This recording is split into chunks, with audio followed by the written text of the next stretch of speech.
Menurut saya ya, harus ada introspeksi pada Anies Baswedan. Saya terus terang sebagai aktivis Islam kemarin itu agak kecewa dengan cara dia mengkonsolidasi kekuatan Islam dan menyerang orang-orang yang berada di luar Islam seperti orang kayak saya ini, jadi keislamannya berkurang banyak, Pak. Jadi menurut saya Anies meletakkan diri dalam bahaya yang tidak saja bahaya bagi dia tapi bahaya juga bagi publik. Dia mau mengulang 2024 dengan cara menantang presiden dengan posisi dia sebagai gubernur. Semua orang ini juga lagi ngomong sama Anies gitu loh. Lu tahu diri dikit lah, ya kan? Gitu. Saya pernah ketemu Pak Jokowi.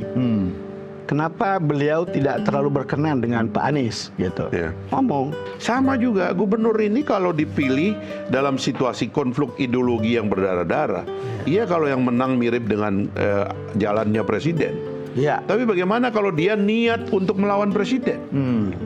Tapi mungkin banyak orang yang mau battleground DKI ini tetap adalah battleground yang berdarah-darah dan bergetah-getah gitu. Udah gitu kotanya kotor ya kan, gubernur berantem sama presiden, lupa.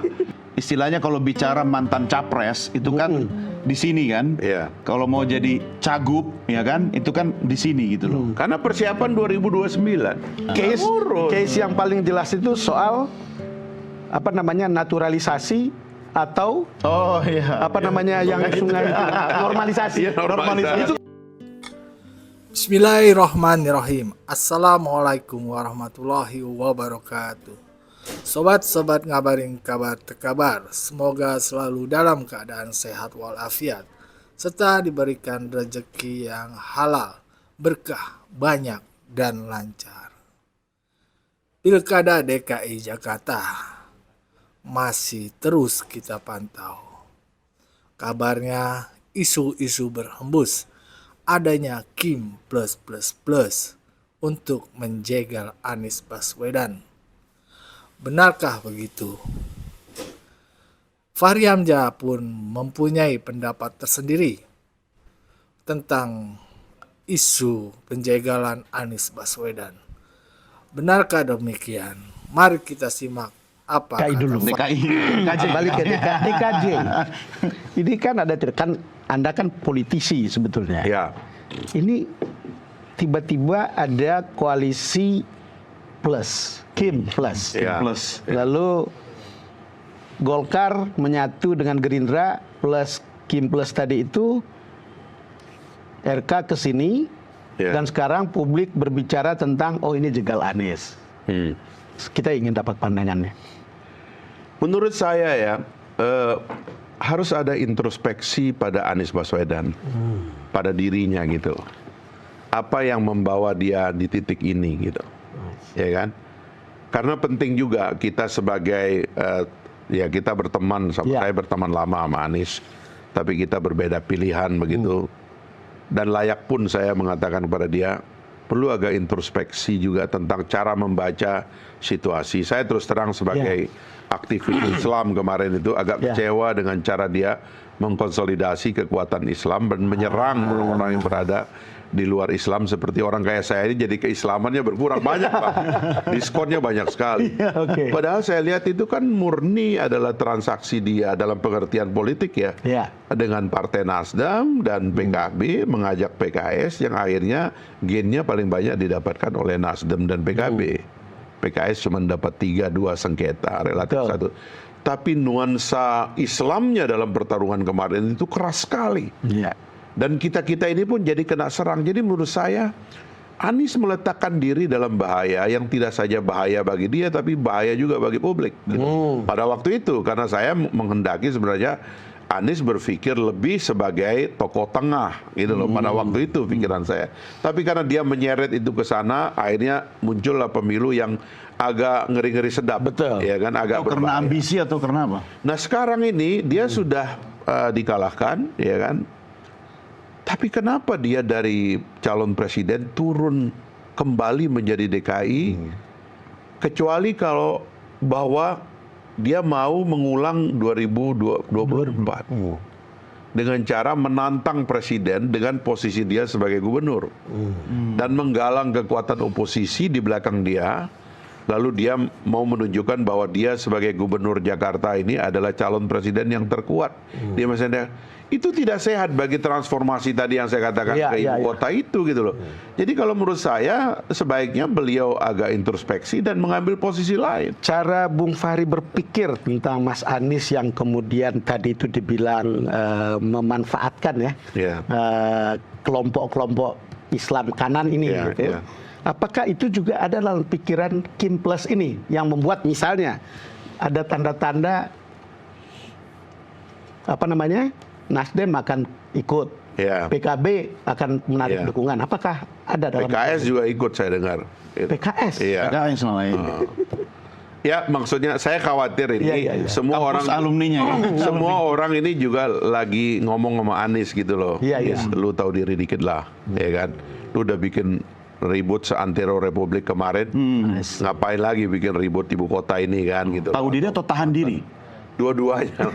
Kalau begitu kita tahan diri dulu. Saya akan tanya ke Bang Fahri, tapi sebagai jurnalis senior, Abang juga pasti punya analisa dong tentang pilkada di Jakarta ini ngeri-ngeri sedap lagi nggak sih Bang? Kayak zaman waktu kita melihat Anies sama Ahok. Saya sangat surprise dengar Bung Fahri ngomong untuk mengingatkan ya mestinya Anies tahu diri lah. Tahan diri dan tahu diri dan tahu diri.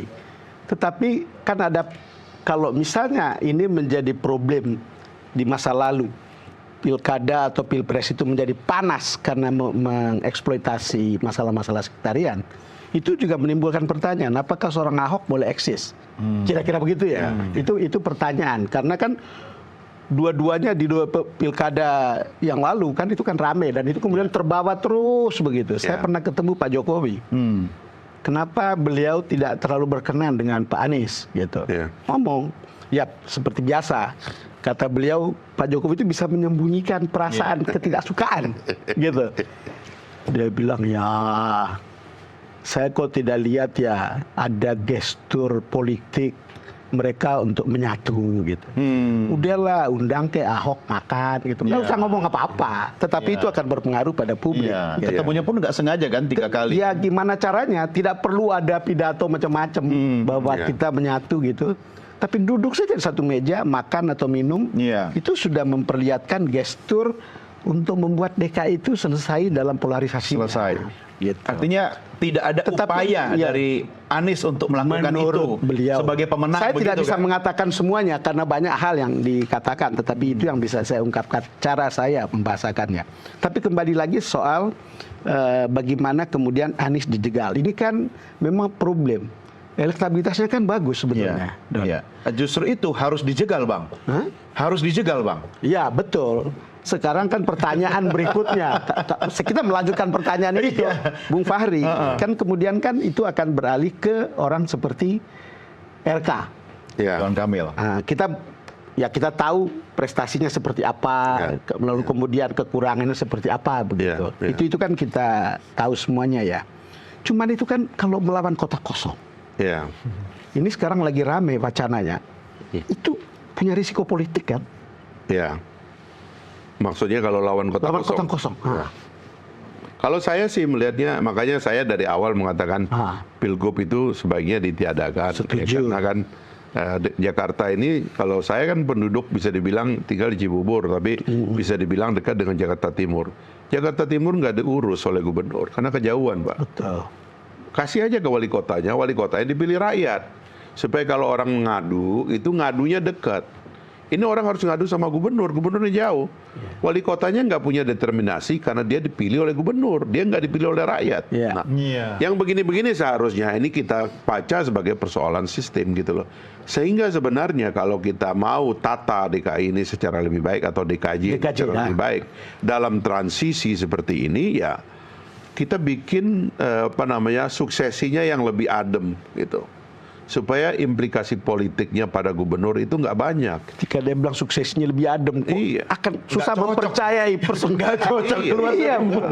Karena begini, karena kita mau kan gini ya. Saya selalu bilang gitu dulu. Misalnya dulu saya kan kritik misalnya Menteri BUMN. tolong Menteri BUMN itu agak rapi, pakai jas, pakai dasi, sebab dia harus nampak sebagai pengusaha. Jangan nampak sebagai politisi. Sebab itu kamu mimpinnya itu bisnis, dia bilang gitu kan. Sama juga gubernur ini kalau dipilih dalam situasi konflik ideologi yang berdarah-darah, iya kalau yang menang mirip dengan jalannya presiden. Iya. Tapi bagaimana kalau dia niat untuk melawan presiden? Dan siapapun gubernur DKI ini yang dipilih oleh pilihan rakyat, besar kemungkinannya dia tergoda untuk maju 2029. Besar sekali. Apalagi di belakang ini ada kelompok yang menunggu nyari lawannya presiden. Apa yang berbeda dengan seorang RK ketika dia jadi gubernur DKI dan kemudian akan menjadi presiden di 2029? Ya kalau RK mungkin dianya sih selama ini nggak kelihatan ya. Sama juga dengan Anies Baswedan.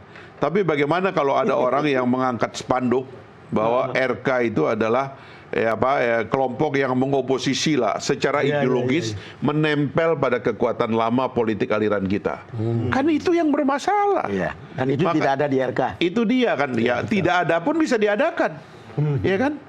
Jadi karena itulah saya kira lebih baik tensinya diturunkan sehingga metode pemilihannya itu dibikin lebih sederhana. Jadi kalau misalnya nanti RK melawan kotak kosong atau siapapun melawan kotak kosong, menurut saya ya karena politik kotak kosong ini diizinkan di negara kita karena adanya threshold dan lain-lain sebagainya, gitu ya, begitu aja lah gitu. Sehingga buat saya adalah penyelamatan transisi menuju IKN. Tapi mungkin banyak orang yang mau battleground DKI ini tetap adalah battleground yang berdarah-darah dan bergetah-getah gitu. Karena inilah kota yang paling panas di dunia. Bagaimana ini pemimpin Indonesia di DKI ini dulu di ibu kota bisa berpikir waras? Tiap hari demo terbesar di sini, konflik ideologi ada di sini. Ya kan, semua yang kacau balau itu ada di sini. Termasuk pengkritik presiden terbesar ada di sini ya. Itu dia. Udah gitu kotanya kotor ya kan. Gubernur berantem sama presiden. Lupa. Banjir nggak diurus karena dia nggak kerjasama sama presiden. Banjir, macet, polusi tidak mungkin bisa selesaikan oleh gubernur. Ini pertanyaan warung kopi nih ya. Kalau abang jadi Anies, kenapa harus maju lagi? Istilahnya kalau bicara mantan capres itu kan di sini kan. Kalau mau jadi cagup ya kan, itu kan di sini gitu loh. Karena persiapan 2029. Jadi ini soal ambisi. Soal 2029. Itu yang saya bilang, tolonglah Jakarta ini bebannya dikurangi dari yang begituan. Kasih kesempatan rakyat Jakarta itu menikmati jalan yang tidak macet. Maksudnya yang jadi beban itu Anies atau siapa? Loh, gubernur kalau kerjaannya besok itu mau berkontestasi dengan presiden, maka dia akan membangun blok oposisi. Itu case yang paling jelas itu soal naturalisasi atau yang sungai normalisasi. Itu akhirnya itu kan semuanya di Menteri PU. Tapi kalau dia berantem sama presiden, tentu presiden bilang itu kenapa gubernur kayak begitu. Secara natural akhirnya Menteri PU-nya bisa bilang wah itu dia nggak kooperatif. Kita maunya ke sana berdasarkan keputusan kementerian, dia maunya ke situ karena di situ banyak orang tinggal, dia bisa dapat suara. Kan begini kan nggak bisa dihindari, Pak. Makanya saya bilang kasihan warga Jakarta ini. Tapi kan Anies kan selama ini dikenal sebagai orang yang santun dan baik. Mas Fahri. Ya soal santun dan baik itu soal lain, tapi kan soal berkelahi di Pilpres kan itu soal cita-cita dasar itu. Ya begitulah sobat-sobat semua, apa yang dikatakan oleh Fahri Hamzah mengenai isu pencegalan Anies dan Ridwan Kamil melawan kotak kosong. Tapi kalau menurut gua ya kelihatannya sih seperti itu ya. Mengapa Anies rela turun level ke gubernur? Ya itu untuk panggung untuk menuju 2029 kembali mencalonkan menjadi capres. Ya emang kita tahu lah rekam jejaknya waktu Anies ini menjadi gubernur, sering sekali tertolak oleh pemerintah pusat yang dipimpin oleh Presiden Jokowi. Salah satunya yaitu tadi yang disebutkan presenter Don Bosco ya kalau nggak salah namanya. Itu beliau menyebutkan kasus yang paling kelihatan yaitu normalisasi dan naturalisasi. Pemerintah mau ngejalanin normalisasi, dia malah bikin program baru naturalisasi, dan itu menghambat pekerjaan pusat jadinya. Bahkan waktu itu kan pernah juga Pak Bas sama Anies itu saling sindir ya. Bagaimana menurut kalian? Bebas kata PDIP sih ini bersuara itu demokrasi, apalagi kita warga biasa ya yang bisa menilai ya sepandangan kita saja. Wassalamualaikum warahmatullahi wabarakatuh.